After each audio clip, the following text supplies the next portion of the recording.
Alright guys, so I'm back and I'm going to do a 5-month review about this grow tent and the Mistking system. So I set this grow tent October 29th, 2022, and yeah, a few more weeks it will be like 6 months already. But I just want to do a quick update and how it's doing. This is a 4x4 by 6 feet grow tent. I don't know, they call it a cube top, but basically this is the top. It's tapered in an angle, and I like this better compared to like a regular rectangular flat top grow tent, because it fits the grow light, as you can see there, in its own compartment. But yeah, let me just show you guys how I set this up. So I do close this now because when it turns on it's really bright, so I just open it when I'm here to check on the plants. But I have here a shower curtain, a clear one, very cheap over at Walmart. But before I go through this, I will move to a video that I did about a week ago regarding the Mistking. So I did that review first because to show you guys how much water it used. So it will be a few minutes and then I'll get back to you. So here we go. All right, now to an update regarding the Mistking system. My reservoir is around 725 gallons, and just to show you guys, I filled it up here all the way up here on February 4th. Today is March 30th, and it's close to a month now, and it's very efficient. I'm able to save a lot of water. As I've told you guys, I only use rainwater. I don't have an RO unit as of yet. Yeah, there's some debris there. Good thing Mistking included the filter. But yeah, returning to just to explain about the Mistking system. So that's the pump, the power supply, and the controller is right over here. I have the cycle timer, wherein I've set it up to turn on every hour for 6 seconds during the day and off at night. So during my day cycle, since it's spring, I've increased the day cycle, so from 7:30 a.m. to 7:30 p.m. And yeah, as I said in my other videos, 6 seconds every hour is plenty of moisture, of mist, to keep the humidity in the tent constant, but enough time to also dry it out to avoid any fungal or bacterial problems. So I'm happy that I switched to the Mistking system, since this is a 4x4 by 4 feet by 4 feet by 6 feet grow tent, and it would be harder to keep a constant humidity if I'm using the previous one, which is the Inkbird humidity controller. So to explain that, when I had my I'll post a short, if I find a video, I'll include this in this video about the triangular grow that I had. The thing is, it's smaller. It's smaller grow tent, so I was able to get consistent humidity with an Inkbird humidity controller connected to 2 humidifiers. So I moved here in front of the grow tent because it's kind of boring if I'm in front of the Mistking reservoir. But basically what I was just trying to say is that when I had the triangular grow tent and it was connected on the 2 humidifiers, well, the first thing is those two humidifiers in the grow tent took a lot of space. So instead of plants in, I can put more plants in, I have two humidifiers. So that's another one disadvantage about that. The other thing is the inkbird humidity controller has a probe, and the problem is depending on where the probe is, on the temperature, how much I watered, if I did not water, or if I watered that day, even airflow from the fans, it will read the humidity on where it's at, but it won't really be able to like read the humidity in the other parts of the grow tent. In a smaller grow tent like the triangular one, it's fine because it's got a smaller area. But in a bigger grow tent like this, I don't think it will work, because definitely I have different like 1, 2, 3, 4 areas of the grow tent that needs to be consistently humid, and so that's why I decided to invest in a Mistking. The other thing, I have 1, 2, 3, 4, only 4 nozzles. At first, when I set this up, I had 6, and this whole area would be very wet even just for 6 seconds. I think the only what can I say, the only negative, it's not even a negative, this is just nitpicking, I guess. Yeah, that's a proper term, nitpicking, is that even though the Mistking has very fine mist or droplets, I would really prefer the humidifier, the ultrasonic humidifiers, because that's really fog, and the humidifiers, the fogging system really doesn't get the leaves so wet. With the Mistking, you will really see the leaves wet, but that's not a big issue. Again, I only turn it on every hour for 6 seconds, so I'm able to consistently get the whole area misted, but enough time also to dry it out before the next mist. So I kind of recorded, not really recorded, but I checked it when I tested this. I would see in like 40-45 minute time frame, the leaves would get dry. They have 15 minutes until the next misting, so that worked really well for me. So yeah, that's for the Mistking. Very efficient controller. Again, different kinds of controller. There's one controller that turns on depending on the days, but in my case, I paid an extra $5 for the controller. Again, I think it's a repeat cycle timer. Yeah, it says here right in front of you, repeat cycle timer. So I've set it up that way. So I have 9 more minutes before the next misting. So yeah, that's for the misting system. I'm doing this earlier than the actual whole video of the grow tent review, because I'll be adding more water on this reservoir, and I want to be able to show you guys how much water the Mistking used in nearly a month. So yeah, back to the main video. Alright guys, so that's my review of the Mistking system. So let's get back to this grow tent. So this is a Vivosun 4x4 by 6 feet grow tent. This one has an angled top.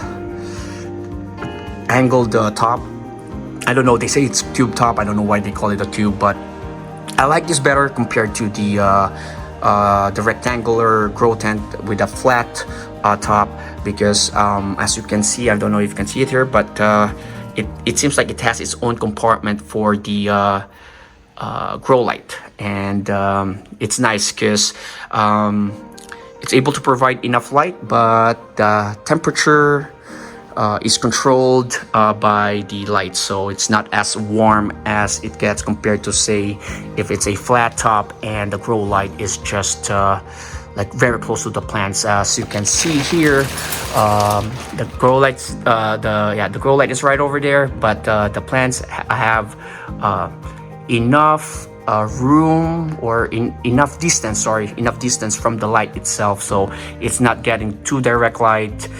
That's might cause some temperature or burning issues. This is my third. I'm sorry. There you go. This is my third grow tent from Vivosun. The first is a triangular grow tent. The next is a smaller rectangular grow tent. I thought I can keep my bigger Nepenthes in there, but apparently not. In hindsight, I should have bought this bigger grow tent, but at the same time, I don't have a budget at the time. It was on sale. I bought this from Vivosun's website, so it was like $20 off. So for me, that was already a good deal. But at the time, I really need another grow tent to just consolidate all my plants in one grow tent and not worry about different humidifiers and all that stuff. So why a Vivosun? Basically, there's more people who uses a Vivosun grow tent that I can find online. There are more reviews, and because of those reviews, I was able to see like if this grow tent will be able to suit my needs. There's a lot of brands in Amazon. It's just hard to find a good review, and when I say a good review, doesn't necessarily mean a positive review, but it's more of how when they do the review, they'll be able to show the the build itself when it's done. I can see how big it is, how the materials are, and that way when I watch those videos, especially for the Vivosun ones, I was able to get an idea on how I'm gonna set it up. So when you go to Amazon, you can see like pictures of it, but you don't know if it's just marketing. But when a YouTuber does a review, I'm able to see the dimensions and how they set it up, the vents itself, how many vents there are. Like this one, there's 3 on this side, and that really gave me an idea during the planning stages of how I'm gonna set it up. So that's the reason I stuck with Vivosun. They're not as expensive also. I think there are other brands that are really expensive. There are brands that are cheaper, but again, I can't find a reputable review, and I stuck with Vivosun. I've had the previous 2 and they're doing great for me. And so for me, I've never had any issues with the structural integrity of this tent. They're well made. For my needs, I don't need something that will be able to carry too much weight. As you can see here, I just have like this garden fencing that has PVC coating, so it won't rust, and it's able to hold on to the metal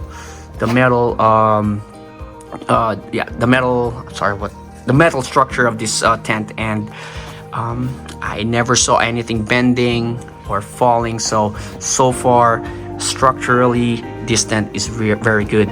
I'm not really looking for a very reflective walls or coating. The light itself is good enough, so I don't need too much reflection, so that's fine.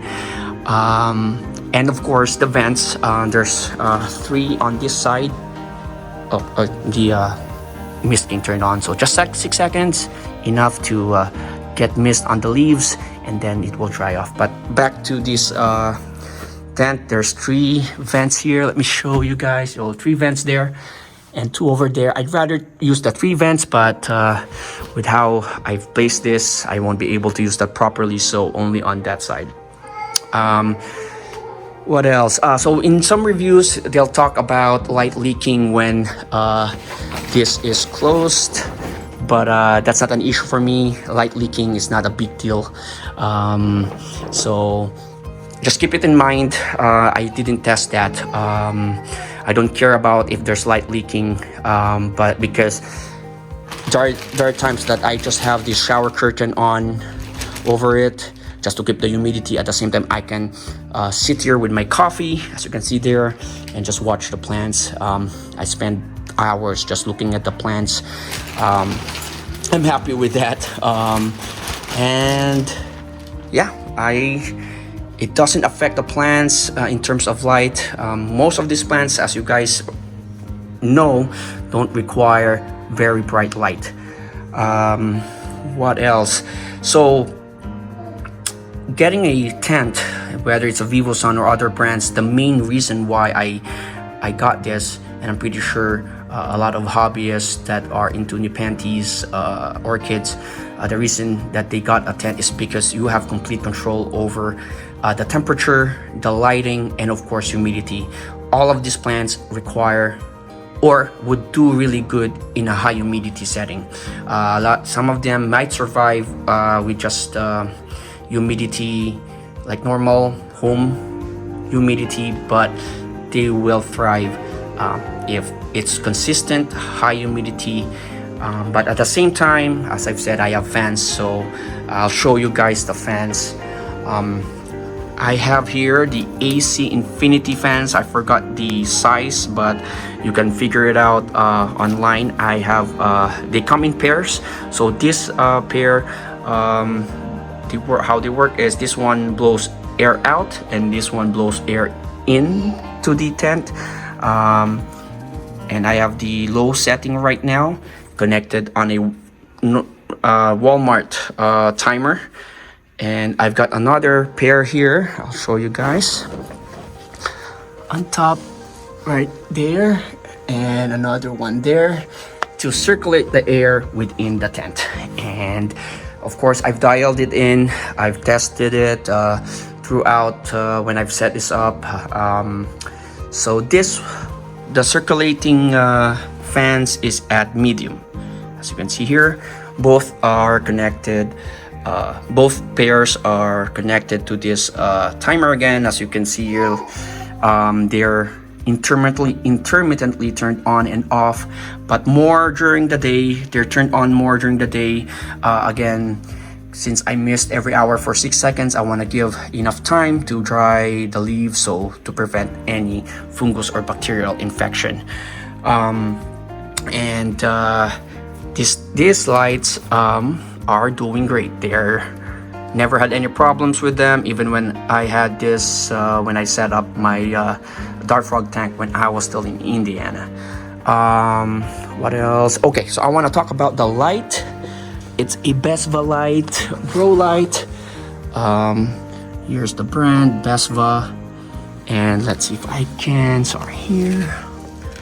That's the knob for the dimmer. It's in, I don't know if you can see it guys, but it's at 75 to like 80%. This grow light has very good reviews online. I think it has Samsung like controller in there that is considered one of the best, or if not the best, on some Samsung diodes or something. But I've had this light even before this grow tent, so it's doing really good for the plants. As you can see, I only have one. I was thinking about getting two, but it's bright enough and it doesn't produce too much heat, just enough to get the upper part of the grow tent warm. As you can see here, it's at 76 Fahrenheit, 60% humidity, but it's around 74, 75 when it mists, and then the shower curtain or the cover is on. But basically, I have all the warm loving plants on top. They like it brighter, they like it warmer, but as you can see, it's only 76. It's not really that hot. My Bicalcaratas, I have the red flush and the orange, the Brunei orange. Finally, one of them produced a picture, not perfect, but this is the first ever picture after I've purchased them in June of last year. So I think they're adapting now. I mean, it took too long. It's not even perfect, but they're adapting to the warmer temperature and the higher humidity, because I miss this nearly every day, like only them. And yeah, basically the light, the Besva light is really good. Check it out in Amazon. The fact that they're dimmable makes them more what do you call this, makes it more versatile, because you can control the light and the 75% is enough. As you can see, it's bright enough even for the plants that are down here. What else? So I got the light, the misting system, the fans. So yeah, basically you heard that click, so the fans has just turned off. I pardon my kids, that's my baby. Yeah, so that's it. Nearly 6 months now, this grow tent is just doing great. I am happy that I'm able to dial in the parameters that I require. Again, I started with my triangular grow tent, learned from that, and then moved to a smaller tent, and then to this bigger one, and everything worked perfectly for me. Yeah, so if you guys are looking to getting a grow tent, I hope this helps. That's the main pro for me, is the fact that you can control the humidity, the temperature, the lighting, and you can play around with different settings in terms of your how much your fans turn on, how much light, and how much humidity. The Mistking definitely saved. I mean, it cost a lot of money, but still, in terms of like how much room I have in here, you know, I don't need to worry about putting like 2 or 3 humidifiers in here, checking where the probes are, and then the misting systems are neatly placed up there. It's for me, it's a game changing on how I do this hobby. Yeah, if you guys have any questions, just let me know. Right now I'm doing pretty good. I haven't bought a single new plant. I'm just gonna work on these plants in here. I still have some, of course I still have my house plants, although that I haven't done a video yet. But yeah, the Nepenthes, the orchids in here, and the vining plants are doing great. Oh, I'm gonna update about the Dubaya. It stopped growing, so I am trying to get them to root in water. I guess that's it, guys. Yeah, thank you for the subscribers, for the likes. Yeah, just I appreciate it. Keeps the channel growing. And if you have any questions, just let me know. So yeah, that's it, and have a good one.